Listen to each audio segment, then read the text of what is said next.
Hey everyone, how you living? Hope you're alive and living color. Eric Leamy here. You're watching another episode of EML77 TV, episode 315. What's going on? Well, it's back to reality, ladies and gentlemen. Back to reality from the Portuguese feast, the Madeira feast. Had a wonderful time over the weekend, and it gets very, very crazy during this time. It got very crazy. Like I said last night, yesterday, I was going to stay till like 6:30.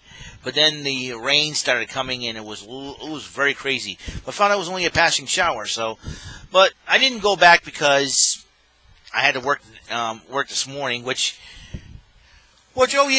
almost was late for work this morning. Man, I woke up. I forgot to put my alarm clock on, and I overslept. It was a little bit past 5:30 already. I'm like, oh my goodness. So I threw on my work clothes, and decided to go for it, and but I got there on time, clocked in on time, which is very, very good, and went to work, and it was like a regular day. Not a whole lot was going on, because obviously probably the majority of the people went to the feast last night, probably had a hangover, and all the Madeira wine they've been,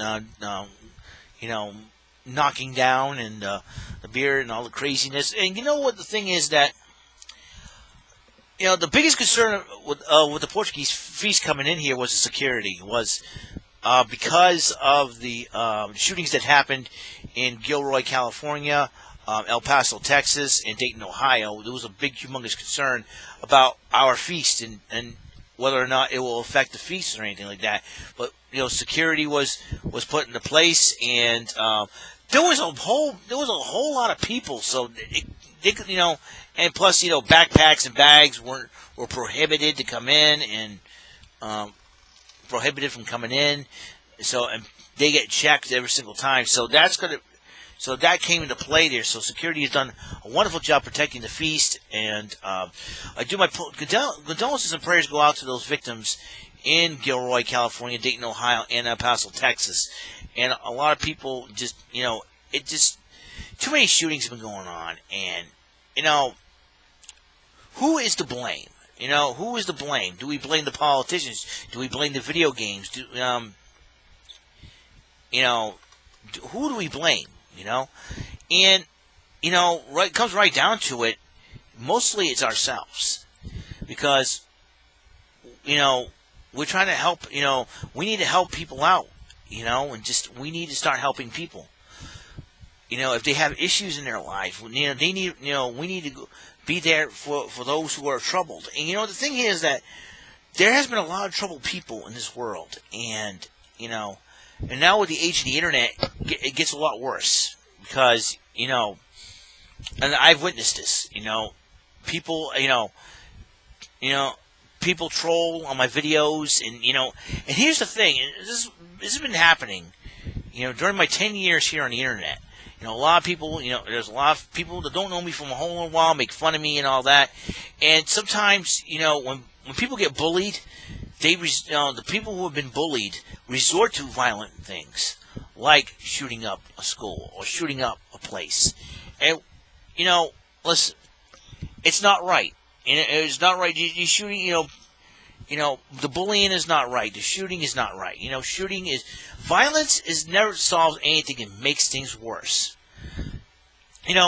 It's, and some of these shooters were young men, very young men, late teens, early 20s, and and that's what my heart breaks, because, when I was their age, all I worried about was having a job and keeping it and driving and everything else. And I've been made fun of. I've been made fun of at work. I've been bullied at work. I've been bullied at school, and when I was a kid growing up, and been made fun of, called retard, reject, every name in the book.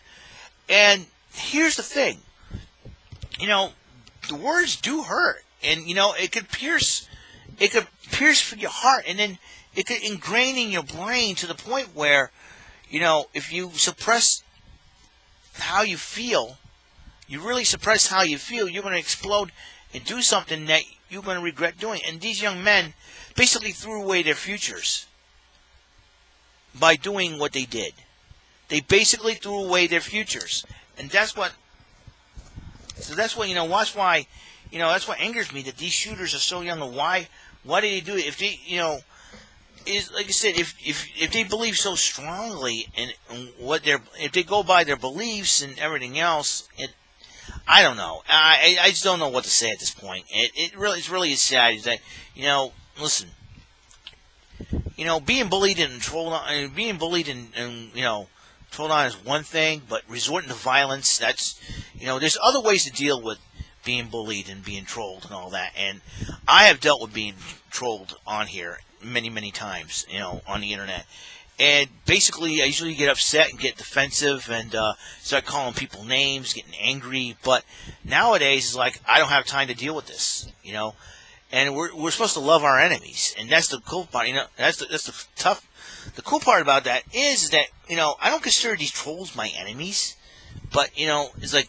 But you probably say, why you block them? Well, I block them because I don't want their garbage comments, spilling over to people that I know, and it will start a war and drama. And that's what these trolls, they like to start dramas and wars among families and friends to the point where, they want to, and if they make this person break down, go crazy, and do something stupid, like shooting people up or something like that, those trolls have succeeded. We can't let them win. These bullies, these haters, we can't let them win. And the negativity, the negative aspects of the comments that these trolls make, I have to delete them and block them. When they say, "Oh, these guys can't take crap," woo-hoo-hoo. No, it's not that I can't take crap. It's that I don't want it. All right, I don't want negativity. I don't want negative comments, dead words that would affect me. I refuse to let that happen. And I'm not going to resort to arguing with these people anymore. So I decided, well, I'm going to block them because it's for their own good, and they got to understand where I'm coming from. They don't understand where I'm coming from, and this. And it leads to something like what's been going on in Dayton, Ohio, and Gilroy, California, and El Paso, Columbine. Let's go. And too many shootings have been happening as of late. It's like, what have we become? It's to the point where who's going to be left in this world? It's gotten to the point because you see all these young kids get shot, and it's like their futures have been altered. The future of families have been altered because they lost a loved one. And, it's, you're talking about a lot, and listen, I can understand people are angry and upset about how their lives are, but that doesn't give you the reason and right to take it out on other good people out there. Yeah, I do admit my life's not the best life in the world, but you know what, though? I've always been grateful for what I have, and that's the main reason. That's what bothers me when people act so miserable to the point where, oh, I'm gonna go find a gun and shoot somebody. I mean, that's not how we operate. That's not how I do things. You know what I'm saying? I just, listen, I've been through a lot in my life, and a lot of people get on my case about talking about, my ex-crush situation that happened in my past. But these are, because I speak from past experience about how I had to deal, 1995 was the biggest year of struggle for me because I moved to a new home, I got a job, and everything else was happening. So it's like, okay, I didn't know how to deal with this, and because of my lack of knowledge of emotions, so to speak, that's what cost me some friends. That's what, I had to make some changes in my life. You think this is easy? I don't think so. Life has never been easy, And the fact of the matter is that and these young men, they've probably been bullied throughout their lives, or probably are upset and angry about what's been going on in our country. But resorting to violence and shooting people up is not going to answer anything. It's not going. It's not going to answer. And it's not going to solve our problems. I'm sorry, but it just makes matters worse for the shooters and for the victims and their families. And just killing people makes things worse. I don't resort to violence at all. I never have been resort to violence. I do get angry sometimes. I want to punch something, but I try to hold it in. And my parents have taught me, how to use my emotions in a proper manner, proper way. And then nowadays on the internet, we have to watch what we say, because now, our emotions can kick in and we end up saying the wrong thing. We end up booted from, it's so from any social media that we have. And that's the thing, there's a lot of people who do a lot of says some offensive stuff, and they get away with it, while we try to defend the people, or say, oh, you can't say that, that's not nice and all that, and we end up saying something that we, like I did, banned from Twitter for 12 hours because I told someone to punch themselves in the face, and that was not right of me to do so. And sometimes you get you get very angry when somebody disrespects someone else, and you want to basically, it is sad, but words do hurt, guys. They really, really do. The reason why I do block off the comments, or delete the negative comments and the negative trolling and all that, is because it's and the trolls that spread those negative comments, is because I refuse to allow negativity to consume me. Listen, there was a lot of things going on in my life, and a lot of things have happened, and it did have a profound effect. Now, I don't dwell on them like saying, oh man, this happened to me, my life sucks, my life stinks, I'm going to go emo or something like that. No, it doesn't. To me, I would say, this happened in my life, but there's a reason always behind it. There was a reason for everything that's happened in my life up until now. It's been, I praise God for everything that He's done for me, and believe me, it isn't easy trying to deal with everything that's been going on. All I had to do is just pray. Is pray that the families be comforted. And all that. There's a lot of things that went on in my life, and and all the drama that's going to go on in my life. It's like, you don't want to deal with it, but sometimes you don't want to deal with real life problems. That's why you use the internet to get away from that. Play classical video games to get away from that. Also, watch wrestling, play game shows on here, chat with new family and friends. Even sometimes our jobs could be our escape, or going to church and read the Bible. That is the ultimate escape. Not only that, it helps us be worried. Many people say video games saves people from their depression. It keeps us.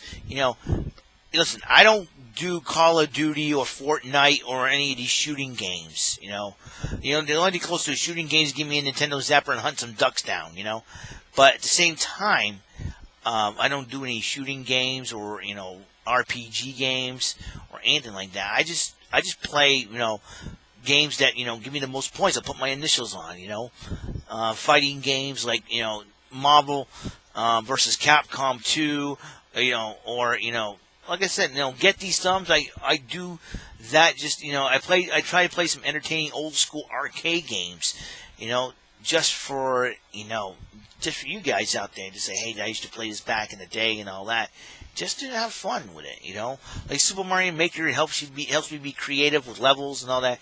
There's a lot of things out there that helps us with our creativity, and just keeps us going. And that's why a lot of us don't resort to violence. And it's ridiculous. It's ridiculous what this world's coming to be honest with you. And I don't like what's been happening, and I don't like what the future holds in store.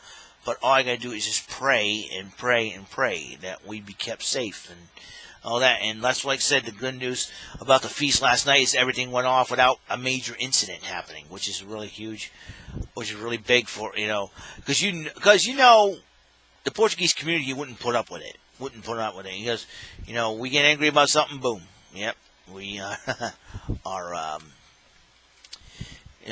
something major happens, they'll be up in arms about it. They'll be getting on people's cases because their meaning of discipline is whacking your butt with a spoon, a wooden spoon, no less. So,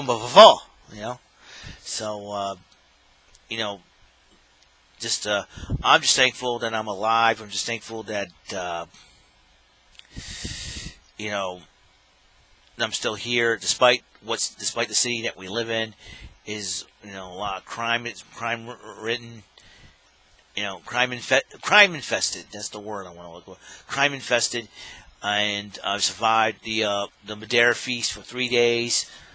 It was really cool, and so that's why sometimes I have an attitude of being thankful instead of being bitter and upset and being bitter Billy or something like that, or excuse my language, Edge and Christian once said Billy bitch cakes,